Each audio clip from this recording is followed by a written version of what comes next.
Hello दोस्तों, स्वागत है आपका कल संडे के बाद आज के इस नए क्लास में। उम्मीद करते हैं कल आपने मौज ली होगी और आज हम वापस आ गए एक नए क्लास, एक नई एनर्जी के साथ। और आज पहले फिजिक्स से स्टार्ट करते हैं, ठीक है। जब आप परसों वाला आपका क्लास था उसमें हमने आपको कहां तक पहुंचा दिया था? विद्युत क्षेत्र की तीव्रता, विद्युत विभव, ठीक, और विद्युत विभवांतर, ये सब कुछ आपका हो गया था, ठीक। अब आपको क्या करना है? अब हम आएंगे उसके आगे, आपको हेडिंग डालनी है विद्युत बल रेखाएं। विद्युत बल रेखाएं क्या होती हैं भैया? विद्युत बल रेखाएं आइए देखते हैं, बहुत ही सरल है। विद्युत बल रेखाएं नाम से पता चला जो विद्युत क्षेत्र का अनुभव करवाएंगी, यानी जो विद्युत क्षेत्र का प्रदर्शन करेंगी, ऐसी रेखाएं जो विद्युत क्षेत्र का प्रदर्शन करती हैं विद्युत बल रेखाएं कहलाती हैं, ठीक है। बिल्कुल सरल है। उसके बाद अब यहां पे एक बात और भी है, मेरी बात बहुत ध्यान से समझिएगा। जितनी भी विद्युत बल रेखाएं होती हैं वो हमेशा प्लस से शुरू होती हैं और माइनस वाले की तरफ जाती हैं। इसका मतलब यह होता है कि विद्युत बल रेखाएं कभी भी एक दूसरे को नहीं काटती। क्यों नहीं काटती हैं? मान लिया यहां से स्टार्ट हुई, यहां गई, तो इसका मतलब प्लस यहां होएगा, माइनस यहां होगा। अगर दूसरी इसे काट देगी तो होगा क्या? अब प्लस यहां माइनस यहां, ऐसा हो ही नहीं सकता है, क्योंकि जो विद्युत क्षेत्र है वो हमेशा सदिश राशि होती है। सदिश का मतलब जिसमें केवल एक ही दिशा होगी। अगर इधर की तरफ दिशा है तो सारी रेखाएं ऐसी होनी चाहिए, ये देखिए। अगर ऐसी हैं तो फिर सारी ऐसी होनी चाहिए, यानी कभी भी एक दूसरे को नहीं काटती। इसका मतलब सरल भाषा में कहें तो ऐसी रेखाएं जो कभी एक दूसरे को नहीं काटती और विद्युत क्षेत्र का प्रदर्शन करती हैं, यानी विद्युत क्षेत्र को दिखाती हैं, विद्युत क्षेत्र को दर्शाती हैं, उसी को हम लोग कहते हैं क्या? विद्युत बल रेखाएं। मेरे साथ में बोलिए, बोलिए बे रेखाएं। कौन सी रेखाएं? बे रेखाएं, जो विद्युत क्षेत्र को दिखाती हैं या जो विद्युत क्षेत्र को दर्शाती हैं या जो विद्युत क्षेत्र का प्रदर्शन करती हैं, क्या कहलाती हैं? विद्युत बल रेखाएं, ठीक है भाइयों। लिखिए, हेडिंग डालिए विद्युत बल रेखाएं और उसमें लिखिए ये एक प्रकार की काल्पनिक रेखाएं होती हैं, दिखाई नहीं देती। सोच रहे हैं कि प्लस से माइनस की तरफ जा रही होंगी। इसमें लिखिए ये एक प्रकार की काल्पनिक रेखाएं होती हैं। ये एक प्रकार की काल्पनिक रेखाएं होती हैं। ये एक प्रकार की काल्पनिक रेखाएं होती हैं। ये एक प्रकार की काल्पनिक रेखाएं होती हैं। ये एक प्रकार की काल्पनिक रेखाएं होती हैं जो विद्युत क्षेत्र का प्रदर्शन करती हैं। ये एक प्रकार की काल्पनिक रेखाएं होती हैं जो विद्युत क्षेत्र का प्रदर्शन करती हैं, जो विद्युत क्षेत्र का प्रदर्शन करती हैं, जो विद्युत क्षेत्र का प्रदर्शन करती हैं। लिखिए ये सदैव कहां से कहां? प्लस से चलेंगी माइनस की तरफ। लिखिए ये सदैव धन आवेश से, ये सदैव धन आवेश से ऋण आवेश की ओर, ये सदैव धन आवेश, धन का मतलब प्लस वाले से, माइनस ज्यादा वाले से कम की तरफ जाती है हर चीज। आप क्या करो, दो ड्रम ले लो, एक ड्रम पूरा इधर, एक इधर, एक में अंधाधुंध पानी भर दिया और एक खाली, मिला दो दोनों को, क्या होगा? ज्यादा वाले यानी प्लस वाले से माइनस की तरफ जाएगा। वही यहां भी लिख रहे हैं। देखिए ये सदैव धन आवेश से ऋण आवेश की ओर चलती हैं। ये सदैव धन आवेश से ऋण आवेश की ओर चलती हैं। ये सदैव धन आवेश से ऋण आवेश की ओर चलती हैं। धन आवेश से ऋण आवेश की ओर चलती हैं। लिखो तथा, पेन चेंज कर लेना, ब्लैक पेन से लिखना।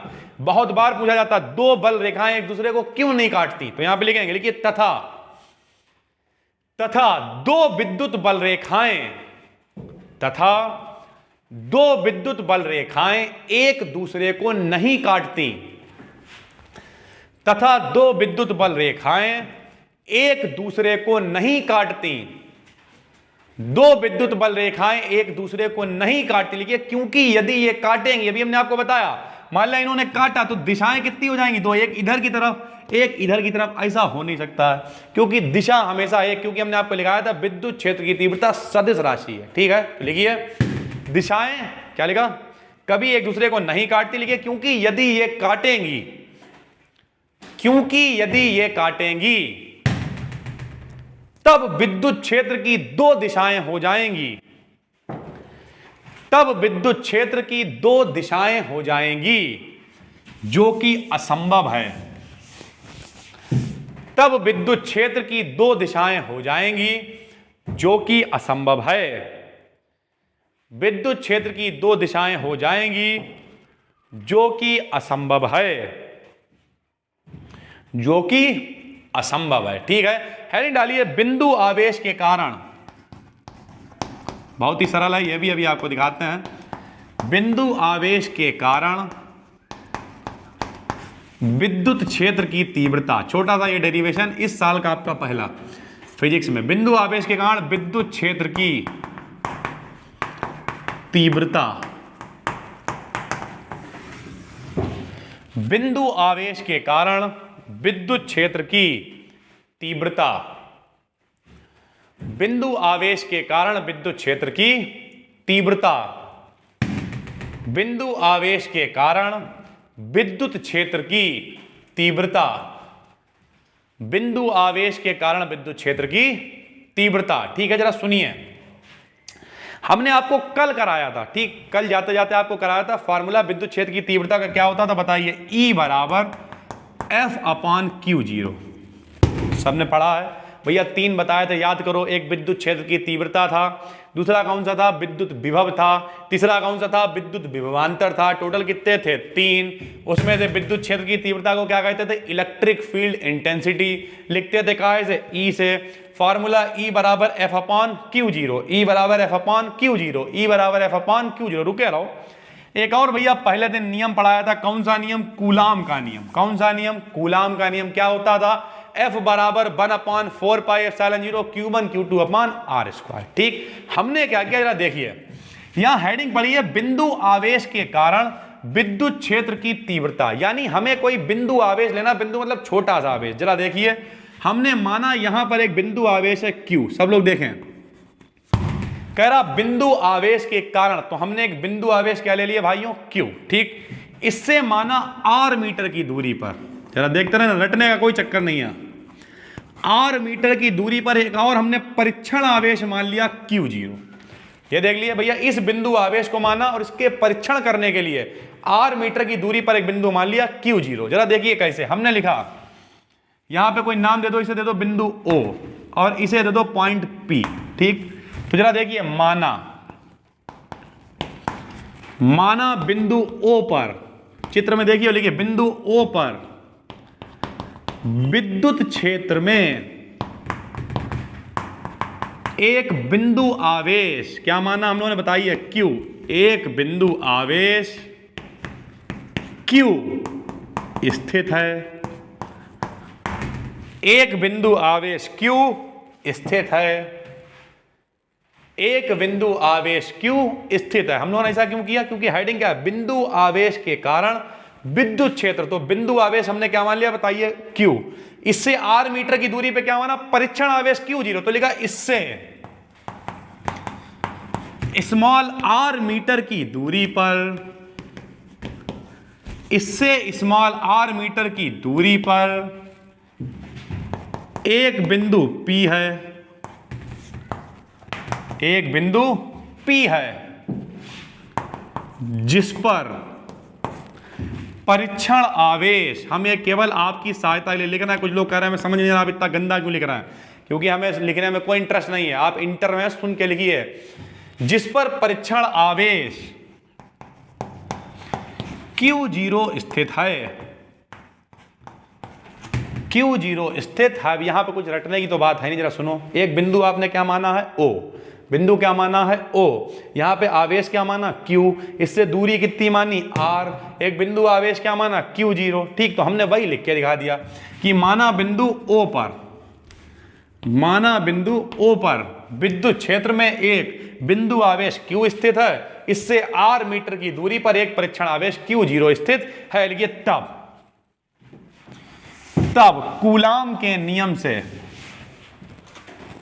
तब कूलाम के नियम से, बताइए कूलाम का नियम क्या होता है, F बराबर 1/4 4 पाई एप्सिलॉन 0 Q1 Q2 बटे में आर स्क्वायर। भैया सही है कि नहीं?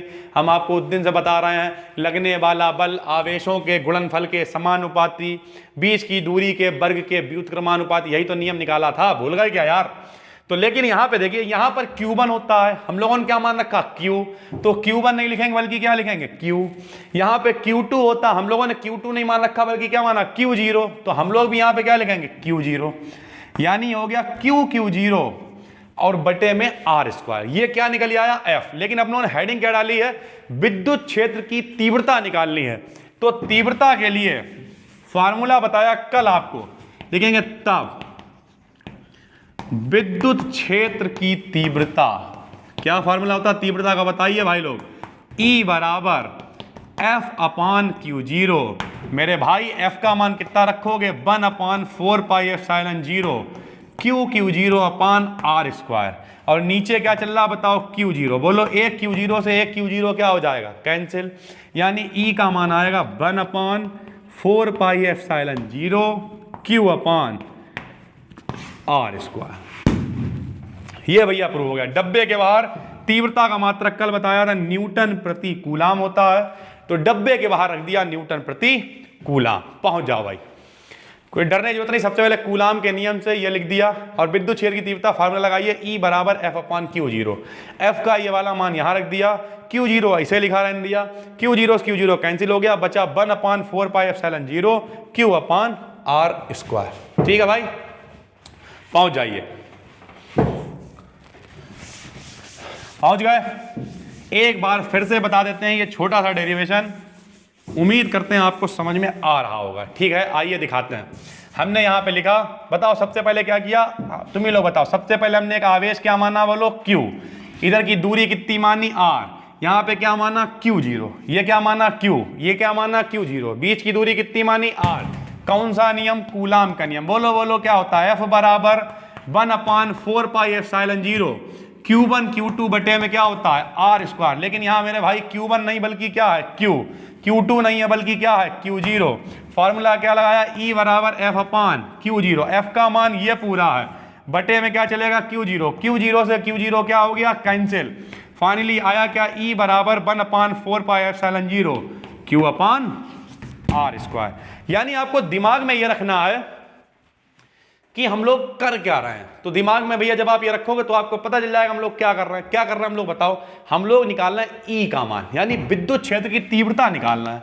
और तीव्रता का फार्मूला होता है E बराबर F अपान Q0। फार्मूला होता है E बराबर F अपान Q0 होता है। ठीक, तो हमने क्या किया? F का मान कूलाम के नियम से निकाल लिया, यहां रख दिया, Q0 से Q0 कैंसिल कर दिया और E का मान अपने पास निकल के टोटल आ गया। ठीक है, तो ये हो गया डेरिवेशन। फिजिक्स में आज इतना रखेंगे। केमिस्ट्री निकालिए, नया चैप्टर शुरू करेंगे।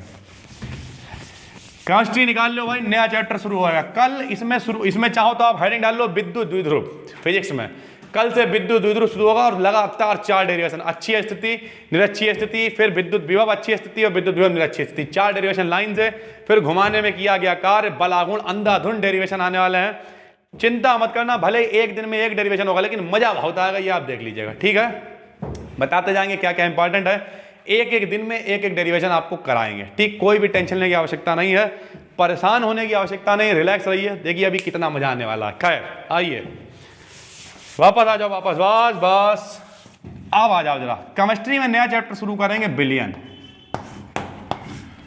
ठीक, चलिए बिलियन से पहले शुरू करेंगे कोलाइडी बिलियन, ज्यादा अच्छा टॉपिक है। बिलियन से पहले स्टार्ट होएगा कोलाइडी बिलियन।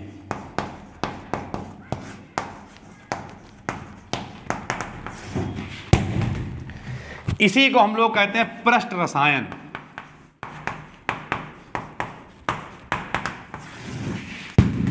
क्या होता है ये कोलाइडी बिलियन? पहले तो आपको ये समझना पड़ेगा। उससे समझने से पहले आपको ये समझना पड़ेगा ये बिलियन क्या होता है। ठीक, तो थोड़ा समझाते हैं, बताते हैं, देखते हैं कितना चला पाते हैं।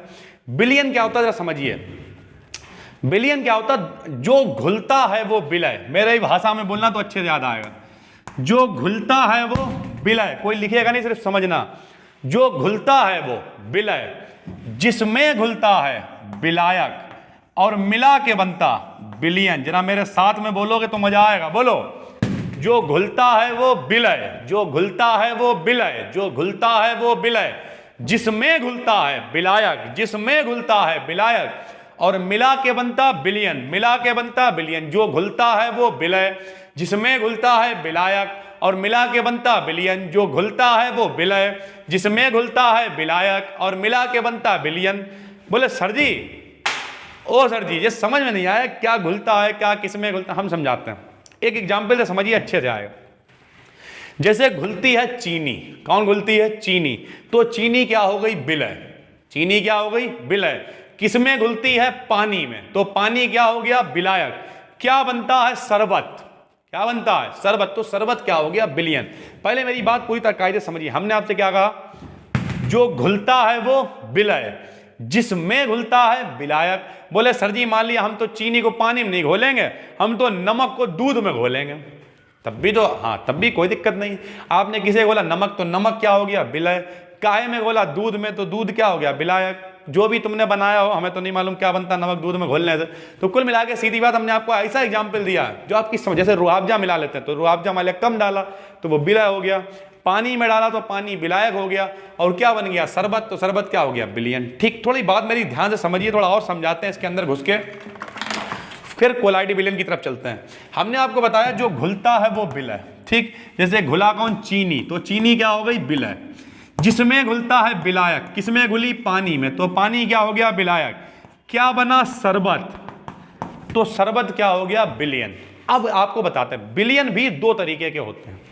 एक होता है तनु विलयन और एक होता है सांद्र विलयन। हम आपको पहले भी बता चुके हैं। तनु का मतलब पतला। यहां पे हम ये चैप्टर भी नहीं, यहां पे हम शुरू कर रहे हैं कोलाइडी विलयन।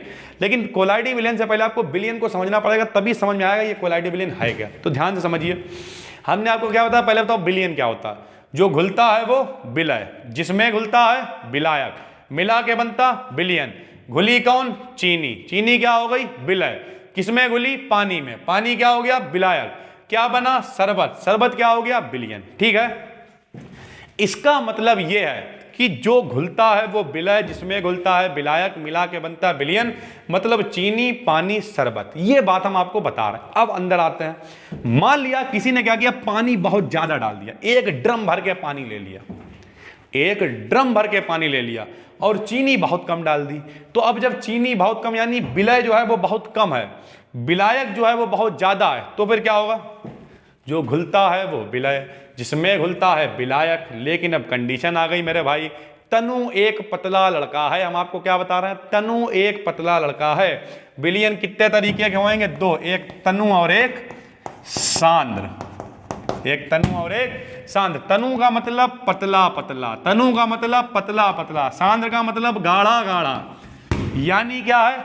तनु एक पतला लड़का हम आपसे क्यों कह रहे हैं? क्योंकि जब आपने पानी बहुत डाला, एक ड्रम पानी लो और उसमें एक गिलास चीनी डालो, शरबत बने क्या? नहीं बनेगा। क्यों नहीं बनेगा?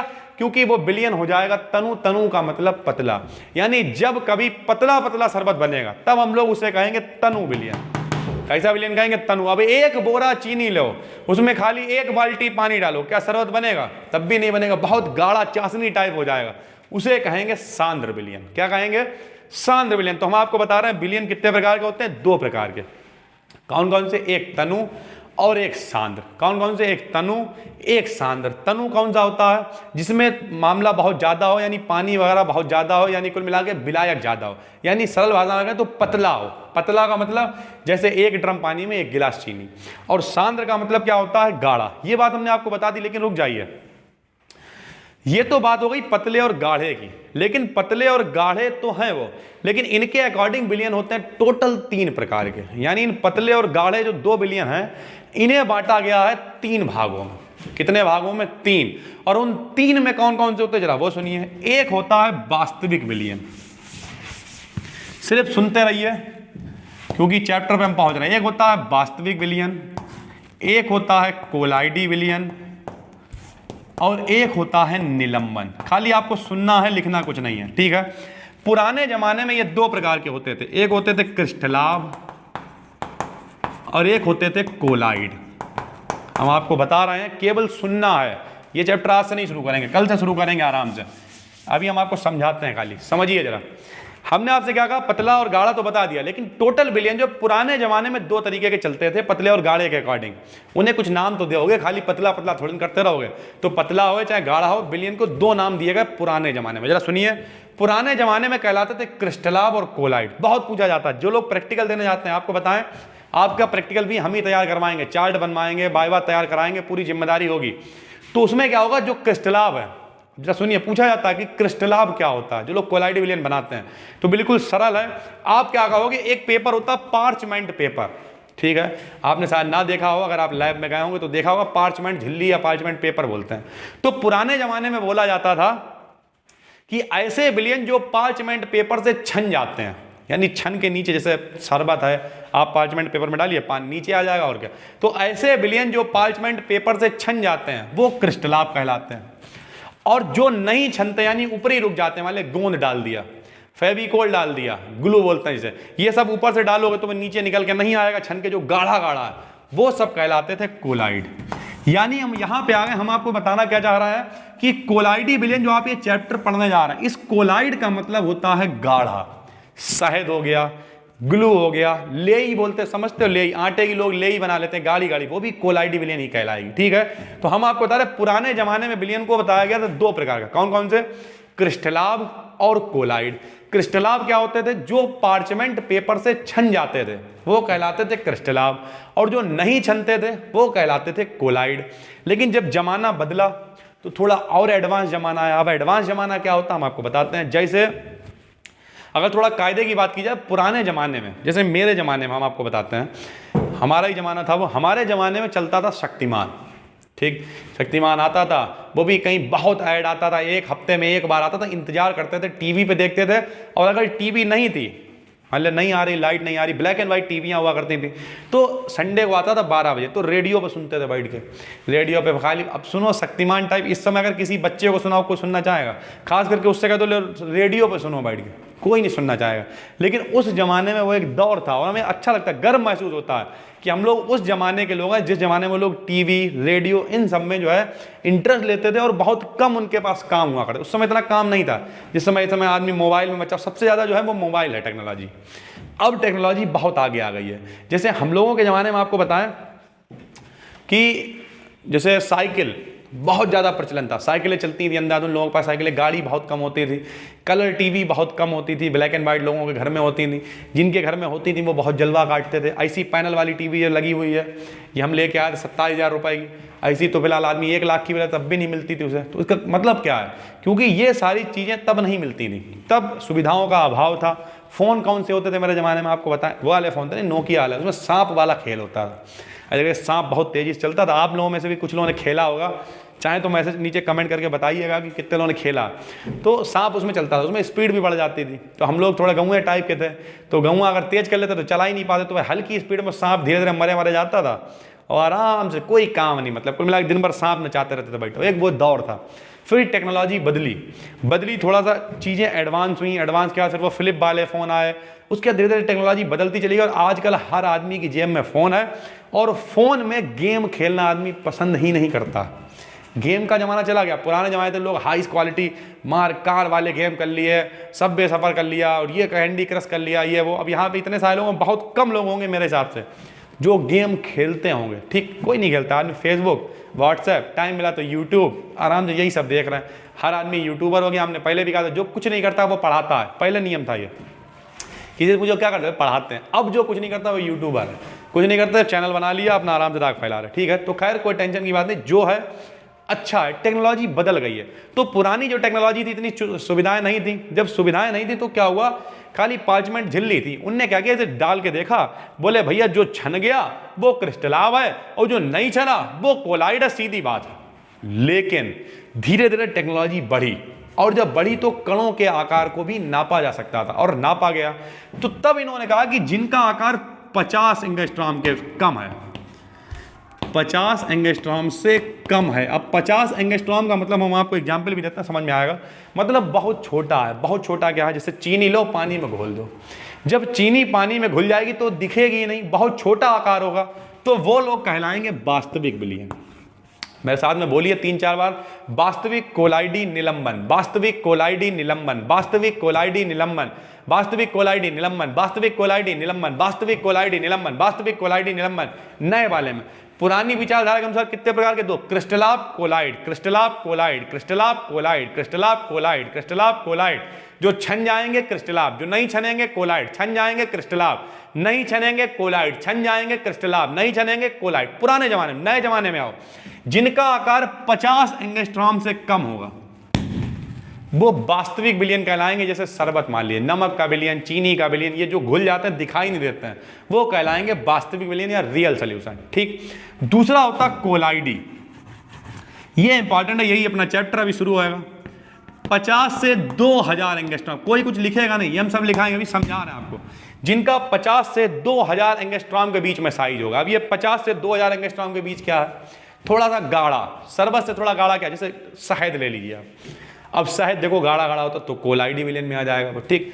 उसके बाद फेविकोल, तो हम लोग एक्चुअल में बोलते हैं फेविकोल नहीं होता, उसे बोलते हैं ग्लू। ठीक। कुछ चीज़ें होती हैं जिन्हें हम लोग नाम से बुलाते हैं। जैसे मान लिया फेविकोल, फेविकोल कोई चीज़ नहीं होती, फेविकोल कंपनी का नाम है, लेकिन हम लोग बोलते हैं, अगर मान लिया आप जाइए कि 5 रुपये वाला लेने, हम आपको बताते हैं, उसमें 5 रुपये वाली डिब्बी लेने जाओ, अगर ओरिजिनल है फेविकोल तो ठीक है, वरना उनके नाम होते चिपकोल, चिप्पाकोल, फेबियाकोल, और उसमें नाक जैसा पता नहीं है, नाक घोल के ऐसे गाढ़ा गाढ़ा निकाल के उसमें पता नहीं क्या भर देते हैं। लेकिन तब भी हम लोग दुकान पे जाते हैं और क्या कहते हैं, 5 रुपए वाला फेविकोल दे दीजिए, और वो आपको फेविकोल नहीं देता, वो नाक जैसा घिनौना डिब्बे में दे देता है चिपकोल। आप चिपकोल को ही, मतलब आप मांग ही वही रहता है और वो लेके चले आते हैं। क्यों? क्योंकि कोई कोई चीज़ें इतनी ब्रांड हो जाती कि उन्हीं के नाम से चीज़ों को जाना जाने लगता है। ठीक। जैसे निरमा, निरमा क्या, निरमा कुछ होता ही नहीं है, निरमा कंपनी का नाम है, सुना नहीं है? जया और सुषमा सबकी पसंद निरमा, निरमा कंपनी का नाम है, निरमा कोई चीज़ नहीं है, उसे बोलते हैं डिटर्जेंट। लेकिन कितने लोग कहते हैं डिटर्जेंट दे दो, कोई नहीं कहता। या वॉशिंग पाउडर बोल लीजिए तब भी ठीक है, लेकिन डिटर्जेंट वॉशिंग पाउडर कोई नहीं बोलता। आदमी क्या बोलता? आदमी कहता निरमा दे दो, निरमा, हुआ गए निरमा ले आ जाके। कुछ लोग कहते जैसे डालडा, डालडा भी कंपनी का नाम है, डालडा घी जो है वो कंपनी का नाम है डालडा, लेकिन आदमी कहता है डालडा। तो इस तरीके से बहुत सारी ऐसी चीजें हैं जो हम लोग कंपनी के नाम पे बोलते हैं। उन्होंने इतना ज्यादा फेमस कर दिया, ये कह दीजिए पहले आ गए, पहले जो चीजें आ गई आदमी वही बोलने में आ गया। जैसे फेविकोल, एक जमाना सबसे पहली कंपनी फेविकोल आई तो लोगों ने कहा फेविकोल फेविकोल फेविकोल, उसकी कॉपी करके कई लोगों ने बनाया, लेकिन आदमी मांगा क्या? फेविकोल। अब अगर मान लीजिए जो दुकानदार थे वो फेविकोल ही बेचते तो शायद दूसरी कंपनी आ ही नहीं पाती, लेकिन दुकानदारों ने क्या किया, किसी ने फेविकोल मांगा, चिपकोल थमा दिया। धीरे धीरे करके ऐसे ये कंपनियां भी बढ़ गई आगे और इनकी भी बिक्री होने लगी, लोगों की नज़र में आ गई। ठीक। तो सीधी सी बात यही कि कुछ चीज़ें होती हैं जो हम लोग बोलते हैं लेकिन एक्चुअल में वो होती हैं। जैसे फेविकोल, तो फेविकोल कुछ नहीं होता, वो कंपनी का नाम है, उसे बोलते हैं ग्लू। क्या बोलते हैं? ग्लू। तो ये सब कोलाइडी विलयन है, फेविकोल हो गया, लेई हो गई, ग्लू हो गया, शहद हो गया, ये सब क्या हो गया? कोलाइडी विलयन। ठीक। फिर आखिरी है निलंबन। निलंबन को बोलते हैं सस्पेंशन। निलंबन का लोग कहते नहीं आपको सस्पेंड किया जाता है, सस्पेंड का मतलब आपको अलग किया जाता है, तो सस्पेंशन का मतलब, निलंबन का मतलब अलग हो, जिसमें कहते अलग अलग दिखाई दे। सबसे पहले हमने क्या लिया? वास्तविक। वास्तविक में क्या था? चीनी घुल गई थी पूरी तरीके से, दिख नहीं रही थी। फिर हमने क्या लिया? कोलाइडी। कोलाइडी में क्या था? शहद था, ग्लू था, थोड़ा गाढ़ा था लेकिन घुला हुआ था। निलंबन में क्या होगा? निलंबन में पूरी तरीके से अलग अलग, जैसे रेता ली और पानी में डाल दिया। रेत थोड़ा ना घुल जाए, रेत बिल्कुल अलग है तो सस्पेंड है, अलग है, तब उसे कहेंगे निलंबन। एक अद्धा लिया, अद्धा लेके ड्रम में डाल दिया, घुल जाएगा क्या? नहीं, अलग है, तब हम लोग उसे क्या कहेंगे? निलंबन। यानी इस तरीके की चीजें जो कतई नहीं घुली, बिल्कुल अलग अलग है, उन्हें हम लोग कहेंगे निलंबन। ठीक है। तो ये जो 3 हिस्से हैं, वास्तविक, कोलाइडी, निलंबन, ये नए आधार पर बताए गए हैं और इनमें से जो अपना टॉपिक है वो है कोलाइडी विलयन या पृष्ठ रसायन, जो अपना चैप्टर शुरू होगा कल से। ठीक है। उम्मीद करते हैं आपको समझ में आया होगा। अब यहाँ पे विलयन में 2 ब्रांड हम और बता देते हैं। एक विलयन होता है संतृप्त विलयन, विलयन के अंदर विलयन निकलते चले आ रहा है, ये हम आपको लिखाएंगे सिस्टम से, तब आपको समझ में आएगा बहुत अच्छे से। एक संतृप्त होता है, एक असंतृप्त होता है। अब ये संतृप्त विलयन क्या होता है वो भी बताते हैं। मान लिया क्या हुआ, सारी बातें सुन लीजिए, लिखाते तो रहेंगे। मान लिया क्या हुआ, आपने एक ऐसे करके ड्रम लिया और ड्रम में क्या किया? पानी डाला, ये पानी भरा हुआ, 1 चम्मच चीनी डालो, घुल जाएगी, एक और डालो, घुल जाएगी, एक और डालो, घुल जाएगी। जब तक घुलती रहेगी तब तक इसे कहेंगे असंतृप्त। जैसे हम आप हमेशा बढ़िया एग्जाम्पल देते हैं, मान लिया क्या हुआ, आप 4 रोटी खाते हैं, ठीक, और तुक्के की बात उस दिन आपको 2 ही रोटी मिली क्योंकि घर में कुछ मेहमान आ गए थे। तो जब 2 ही रोटी मिली तो आप हो गए असंतृप्त, अभी संतृप्त नहीं हुए। फिर क्या किया, मान लिया वो जो मेहमान थे वो थे बुआ, ठीक। अब पता लगा फूफा थे संग में, तो फूफा थे तो उन्होंने क्या किया, बोले ले अरे हमारे संग में नहीं खाओगे, 1 रोटी हमारे संग में भी खाओ। फूफा ने खिलाई, 2 और 1 कितनी हो गई, 3। फिर बुआ के संग में भी 1 खाई, 3 और 1 कितनी हो गई, 4 ही आप खाते थे, तो आप हो गए संतृप्त, ठीक है। अब क्या हुआ, बुआ की लड़की भी संग में आई थी, अब तुम फुक्का ही बहुत आ गए थे। बुआ की लड़की ने जैसे कही, अरे तुम नहीं खाओगे क्या, अरे क्यों नहीं खाएंगे, 10 रोटी और खा गए, देख के लड़की को देख के खा गए। उससे क्या हुआ, अति जुत गई। अपनी देसी भाषा में आओ, कुछ लोग कहेंगे सर जी क्या समझाते रहते हैं आप, बता रहे हैं, अति जुत जाना किसी भी चीज की। सुनो, 1 चम्मच डाला घुल गया, 2 चम्मच डाला घुल गया, 3 चम्मच डाला घुल गया, 50 चम्मच डाला, 2 बोरे लौट दिए इसमें, अति जुत गई। जब 2 बोरे डाल दिए तो क्या होगा, उसे कहेंगे अति संतृप्त बिलियन। क्या कहोगे, अति संतृप्त, यानी बिलियन इस प्रकार से 3 टाइप के होते हैं। कौन कौन से, संतृप्त, हम आपको बता, संतृप्त, असंतृप्त और अति संतृप्त। जरा मेरी बात सुनिए, संतृप्त का मतलब वो कंडीशन जहां पे चीनी घुलना बंद हो जाएगी, वो कंडीशन जहां पे चीनी घुलना बंद हो जाएगी, यानी पूरी तरीके से घुल, 4 रोटी खा ली, चीनी जितनी चाहिए उतनी घुल गई, उसे कहेंगे संतृप्त, ठीक। जब तक चीनी घुलती रहेगी उसे कहेंगे असंतृप्त, ठीक है। जब तक चीनी घुलती रहेगी उसे कहेंगे असंतृप्त।